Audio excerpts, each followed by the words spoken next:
Hello guys, welcome back to our new video. In this video, I will show you how to change the language of your Brave web browser. First of all, click on the three dashes on the top right corner. Here you can see the settings option on the bottom side on the tab. Click on the settings option.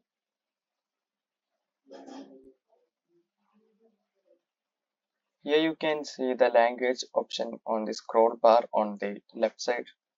Click on the languages option. Here you can see the inbuilt language on your browser. In this device, English United States is the language. Tap on the Add Languages tab.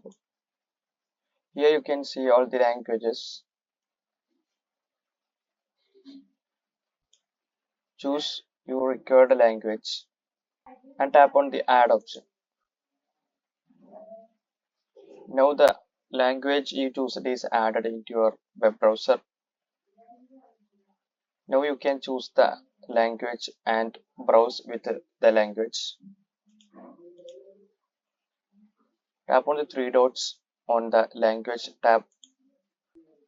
To display this language, tap on the three dots on the language tab. Here you can see display Brave in this language. Make a tick mark on the toggle. Tap on the relaunch tab. Now your web browser is changed into the language you chose. By doing this, you can browse your web browser in the language you required. If you found this video useful, please do like and subscribe. Thanks for watching.